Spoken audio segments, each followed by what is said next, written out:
What you're watching right now isn't a news story, it's a turning point. And the moment you understand what's actually happening in the skies over the Middle East, you'll never look at American foreign policy, military supremacy, or global power the same way again. Because when a missile traveling at Mach 15, that's 15 times the speed of sound, slips past the most expensive air defense architecture ever assembled by the United States and Israel, and detonates precisely on target, the world does not just witness a military event. It witnesses the end of an era, the iron certainty that American-backed defenses could stop anything, absorb anything, shield anything. That certainty has just been shattered over the skies of Tel Aviv. And most Americans sitting at home right now have no idea how far the shockwave from that single moment will travel. Not just across the Middle East, but across the entire architecture of global power, military deterrence, energy markets, and the future of American dominance itself.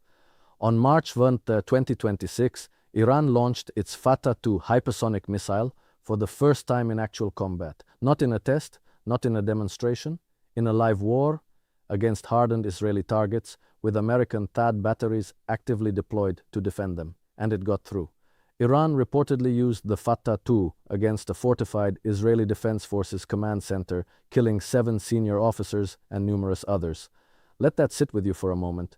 This was not a warehouse, this was not a symbolic target. This was a fortified military command center surrounded by the most advanced interception technology the United States has ever exported, and it was struck with precision from over 900 miles away in a matter of minutes. Now here's what makes this genuinely different from anything we have seen before. Iran's FATA-2 uses a hypersonic glide vehicle, a warhead that maneuvers at speeds 5 times faster than the speed of sound and approaches targets from unexpected directions. Traditional missile defense systems are designed around one fundamental principle: predict the trajectory, intercept the object. But hypersonic glide vehicles can maneuver in both course and pitch, carrying out lateral maneuvers several thousand kilometers above the Armstrong limit, which, combined with their extreme speeds, makes them nearly impossible for existing air defense systems to intercept. The entire logic of interception, the physics, the geometry, the timing, collapses when you are dealing with an object that does not fly in a predictable arc, but instead glides, steers, and approaches from angles no radar was designed to anticipate. The FATA-2 traveled from Tehran to central Israel in 4 minutes and 20 seconds. Israel's missile alert system requires 6 minutes to complete its full warning cycle. Read that again carefully. The missile arrives 1 minute and 40 seconds before the sirens have finished sounding. In practical terms, that means in certain strike scenarios, sirens sound after impact, not before. The warning system that kept Israeli civilians alive for over a decade, the system that gave families 60 to 90 seconds to reach shelter, has effectively been rendered a notification of something that already happened rather than a warning of something coming. US and Israeli anti-missile systems have already been under strain from strikes by older types of Iranian ballistic missiles, with the number of interceptors remaining highly limited. And now, layered on top of that strain, you have a weapon that the entire existing defense architecture was simply not built to stop. Yuval Baseski, vice president of the leading Israeli missile defense developer Rafael Advanced Defense Systems, stated in August 2025 that every air defense system today is based on flying faster than the target, but that principle does not apply to hypersonic missiles. To intercept an object moving at Mach 10, one would need a defense moving at Mach 30, which is impossible in the atmosphere due to friction. This is not an analyst speculating from an armchair. This is the vice president of the company that builds the systems meant to intercept these very weapons, publicly acknowledging that the fundamental engineering assumption underlying an entire generation of missile defense has been broken. He compared it to basketball. Defending against a hypersonic missile with a single interceptor is like trying to stop LeBron James with one player. You may keep chasing, but you will not stop it from scoring. He instead proposed a zone defense model where multiple interceptors cover defined areas and engage threats as they approach. But here is the critical detail that gets lost in all the technical discussion. Israel has not yet implemented this approach, and even if fully financed today, it would take years to build and likely cost tens of billions of dollars. In the meantime, the FATA-2 keeps flying. To understand how we got here, you have to go back further than last month. You have to go back to the deliberate, calculated decisions made in Washington and Tel Aviv over years. Decisions rooted not in strategic wisdom, but in the arrogant assumption that American military technology had no ceiling. Tensions between Iran and the United States and Israel escalated sharply following the October 7 attacks in 2023. during which Israel systematically weakened Iran-backed militias across the Middle East, including Hamas in Gaza and Hezbollah in Lebanon. Israel and the United States believed they were methodically degrading Iran's ability to project power, peeling away its proxy network one layer at a time, and they were right, to a point. Hezbollah was struck hard, Hamas was devastated, the so-called axis of resistance was visibly weakened, but while all that was happening on the surface, something else was happening underneath.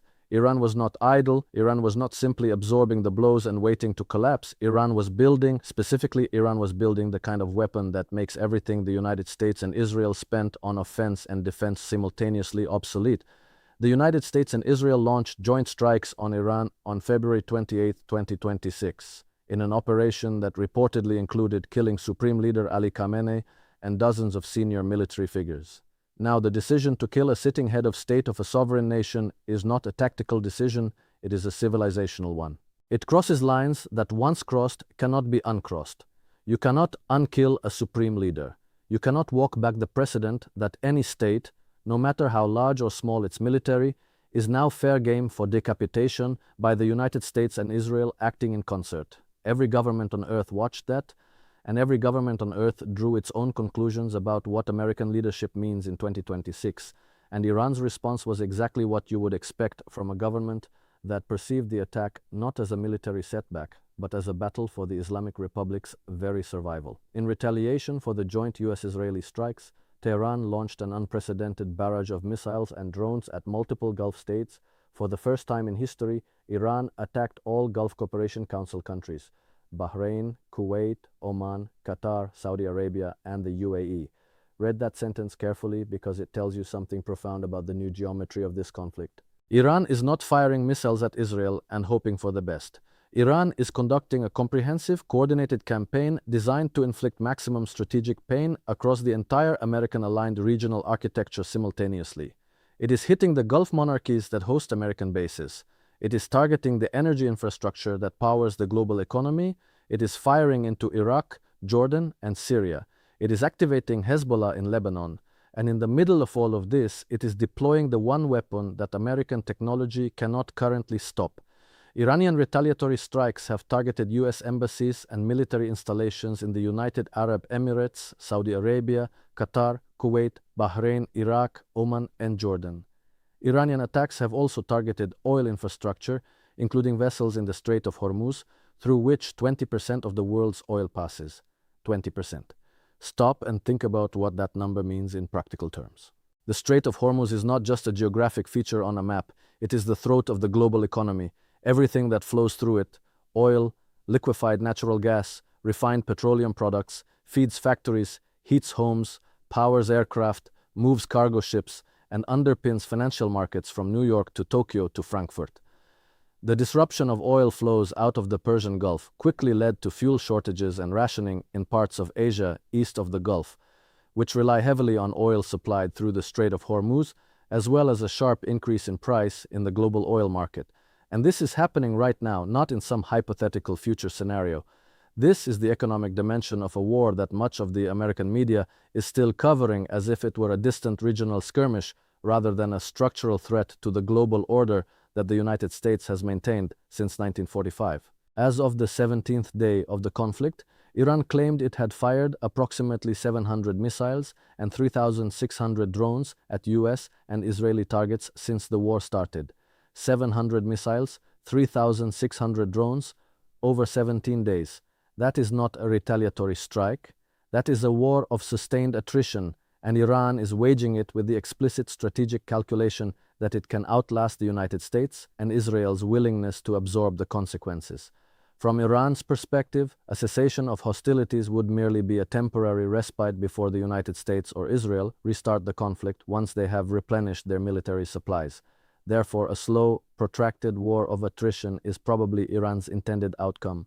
Iranian leaders are calculating that their country is more willing to take casualties and absorb pain than either the United States or Gulf countries. This is a fundamentally different strategic framework than what American planners are working from, and the gap between those two frameworks is itself a danger. The Trump administration has publicly stated various justifications for the attack on Iran. Among the stated reasons: To ward off an imminent Iranian threat? To preempt Iranian retaliation against US assets after an expected Israeli attack on Iran? To destroy Iran's missile and military capabilities? To prevent Iran from obtaining a nuclear weapon? To secure Iran's natural resources? And to achieve regime change by bringing the Iranian opposition to power. Notice something about that list. Notice how different each of those justifications is from the others. To ward off a threat is a defensive rationale. To secure natural resources is an imperial one. To achieve regime change is a political one. When an administration offers 6 different explanations for the same military action, what it is actually telling you is that the decision was made first, and the justifications were assembled afterward. This is not a coherent strategic vision.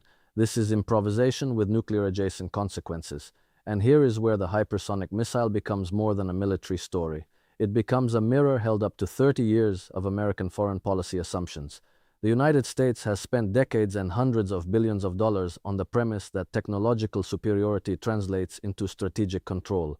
Build a better missile, a better radar, a better interception system, and you can manage the consequences of your political choices without paying a proportionate price. Sanctions work because you have the financial architecture to enforce them. Regime change works because your military can suppress the response. Proxy wars work because your proxies are better armed than theirs. The entire post-Cold War American strategy in the Middle East rested on this foundational assumption that the United States holds a permanent technological ceiling above every adversary. A newly published Chinese research paper concluded that the speed, maneuverability, and flight profile of hypersonic weapons make them particularly difficult for existing US missile defense systems to intercept. That is not Iranian propaganda. That is a peer-reviewed military analysis. And it points to a truth that the American defense establishment has known privately for years, but has been politically unable to acknowledge publicly. The technological gap is closing, and in some specific and strategically critical areas, it has already closed. Trump has claimed the Golden Dome system would be able to shoot down hypersonic, ballistic, and advanced cruise missiles and drones, even if launched from the other side of the world or from space. He has asked for an initial allocation of $25 billion to launch it, with projections suggesting the full system will cost $175 billion. A laser technology efficient enough to be deployed over hundreds of kilometers simply does not exist yet. The U.S. Missile Defense Agency wants capabilities demonstrated and delivered in 2-year tranches from the end of 2026 through at least 2030. So the American answer to a weapon that is penetrating Allied defenses today is a system that will not be ready until, optimistically, the early 2030s. In the meantime, the FATA 2 flies. In the meantime, the Strait of Hormuz is contested. In the meantime, the Gulf monarchies that host American forces are being struck by Iranian missiles and calculating whether their relationship with Washington is a shield or a liability. Israel's military told CNN it is preparing for at least 3 more weeks of airstrikes with thousands of targets still to hit. 3 more weeks. That is not a swift, surgical operation. That is a sustained campaign, and every day it continues is another day the Strait of Hormuz remains a contested waterway, another day oil prices climb, another day Iran fires another wave of missiles at another set of targets. Oil prices continue to rise, with Brent crude climbing to its highest level since July 2022. And Trump is now appealing to China, France, Japan, South Korea, and the United Kingdom to send warships to help keep the strait open. This is an extraordinary moment. The United States, which has maintained naval dominance in the Persian Gulf for 50 years and spent decades telling its allies they needed to do more, is now asking China to help protect a shipping lane that American military action helped destabilize. The geopolitical irony is almost too dense to process. What this moment is really about, beneath the missile specifications and the battle damage assessments and the oil price charts, is the question of what kind of world we are actually living in. For a generation, Americans were told that a certain set of institutions, alliances, and military capabilities guaranteed a stable international order, that American power was not just dominant, but essentially permanent, that challenges to that order would be managed, contained, degraded. The hypersonic missile does not just challenge one element of that narrative, it challenges the entire structural logic, because if the most advanced layered missile defense system ever assembled cannot reliably stop a weapon that a sanctioned, isolated, economically struggling country built with its own engineers and its own budget, then the foundation of American deterrence rests on shakier ground than Washington has been willing to admit. And the consequences of that reality are only beginning to unfold.